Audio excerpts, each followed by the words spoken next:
guys, thank you so much for coming back to check your girl out yet a mother freaking again. It's your girl Chrissy, and guess what, mother effer? I'm back.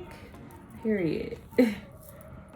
Okay, so what's up? I mean, it's been a little minute since I got into the self-love deck, so I don't want to hold you guys to it. You know what I mean? I just want to jump right into it. It's very intriguing and it keeps conversation going. It forces you to become comfortable with having the uncomfortable conversations, which is the topic of the year.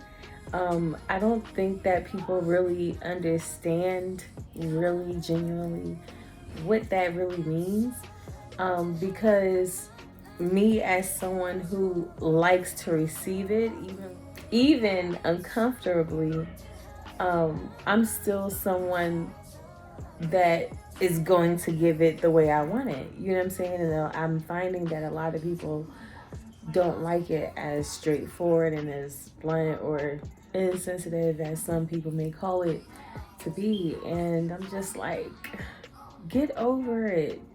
Like, this is all about growth. Like, I mean, if I'm associating with you, you are at least 30 and up, seriously. Okay? And in our 30s right now, like, we got to get our ish together. This is our last decade of getting our ish together, because I truly, genuinely believe, from what I've seen, 40 and up crew, okay, in this position or whatever, when they don't get it together, they forever stuck in their ways once you hit 40. And if they do change, they may change like at the very last minute, the last 2 years of their life. You know what I'm saying? Like, so it's just like, I don't have time for that. Like, let's say what needs to be said. Let's have the uncomfortable conversations, even within ourselves, okay? Do you know how many times I get secondhand embarrassment just from myself? Like, sis, okay? Like, period. Okay, so we're going to tap into the self-love deck.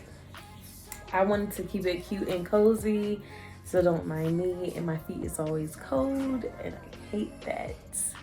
Okay, so anyways, I did shuffle. I did the Cupid shuffle on this deck. Usually, I typically pull about 4 to 5 cards. There's a bit more than that.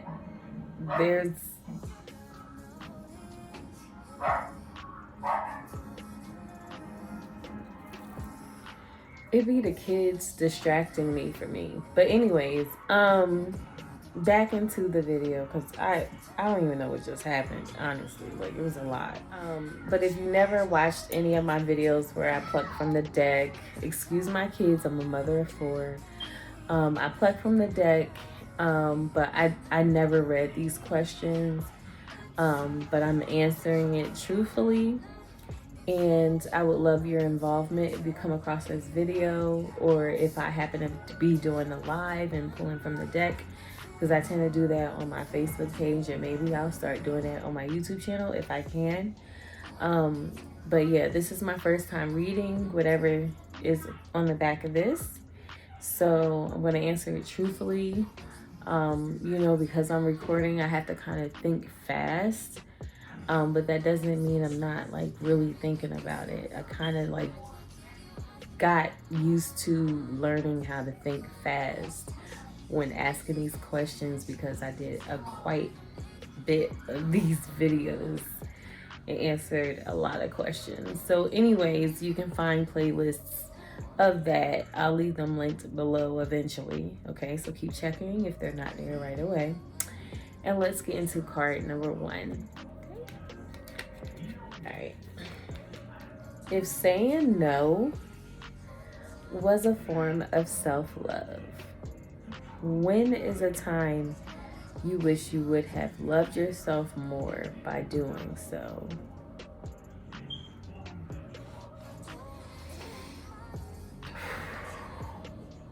Okay,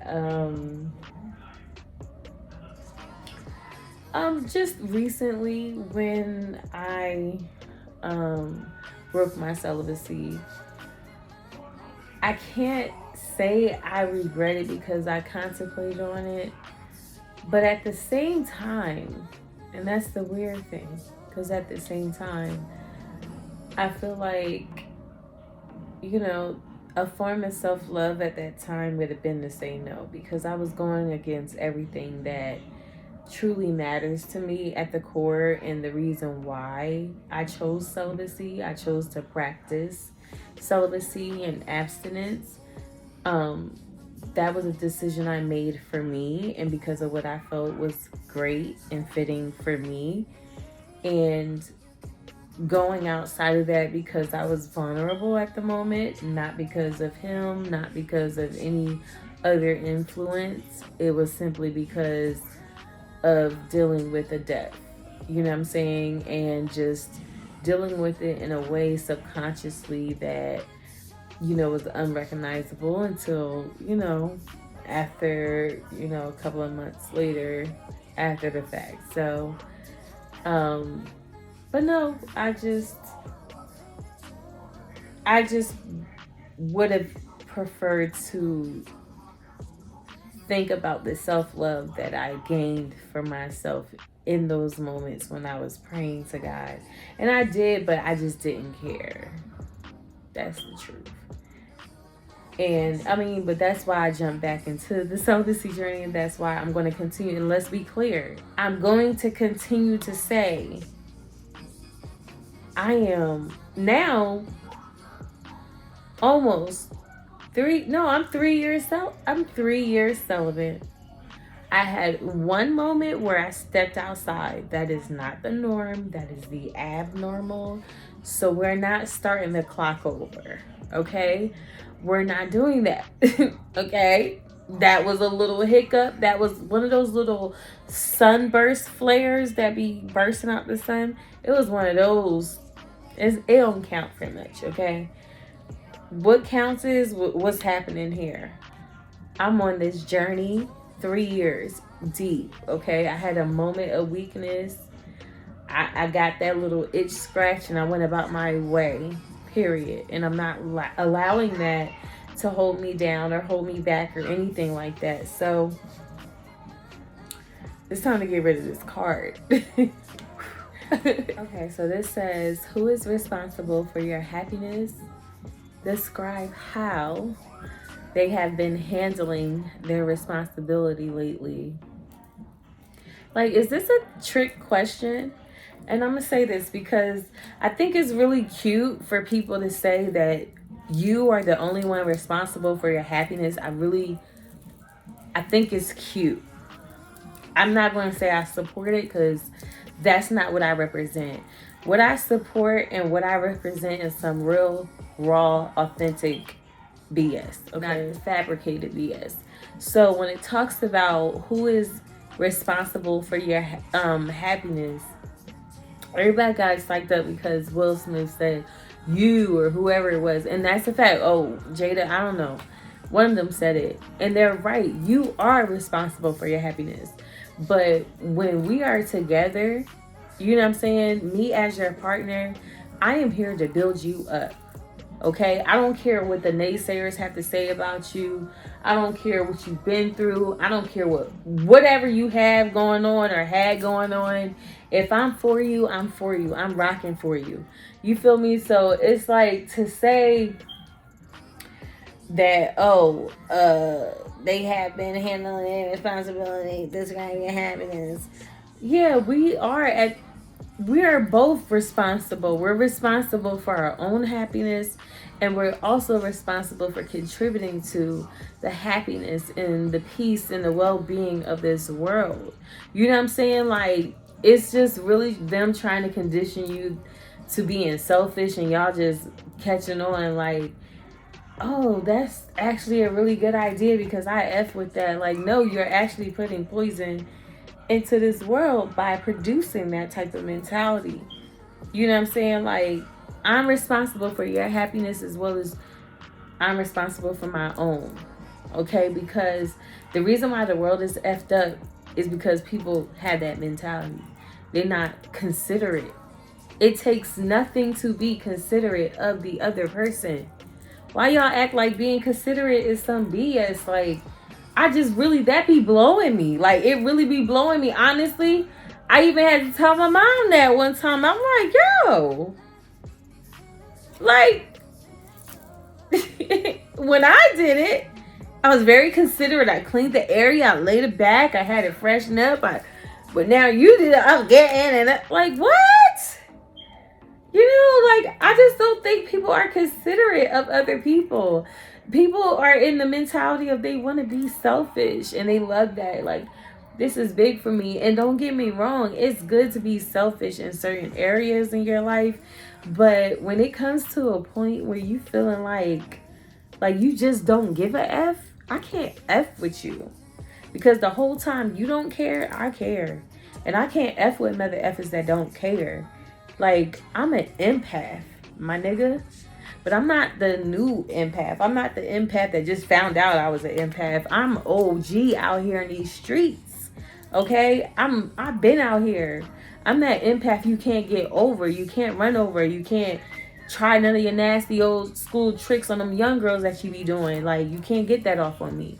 I'm solid and I stand on what I say. Period. And that's why people F with me. And that's also why people don't F with me. But it is what it is. Okay? Because I'm talking my ish tonight. Anyway. I just feel like, you know, be about what you say you about. We all have the responsibility to contribute everything good, positive, light into this world. Why am I only responsible for the happiness of myself and not the energy I put out to others? You know what I'm saying? You gotta watch stuff like this, because this will have you walking around thinking you doing something the whole time. You fumbling the bag, you fumbling a wife, you fumbling a husband, you fumbling actually future kids. You know what I'm saying? Like, you fumbling a career, you just fumbling. You know what I'm saying? All because you responsible for only yourself. What you put out here in this world is what you gonna get back. And I know sometimes it do go in vain, but it don't go in vain long. It don't go in vain for long. Don't let that saying keep you bound, because I'm a witness to it. It don't go in vain for long. You know what I'm saying? God got you covered, period. God got you covered. He got you protected. He got you monetized. He got you flowing. He got you glowing. He got you growing. He got you out here stacking. He got you out here. He got you out here rolling deep in these streets. So anyways, I don't know. I feel like it's time to wrap this up, but change my hairstyle because I'm not feeling this. Look at this. So play with me, period.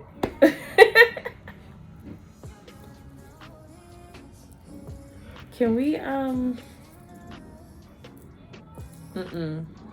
we dim the lights? Turn off the lights. Light a candle. Okay. I wasn't supposed to see that. Ooh.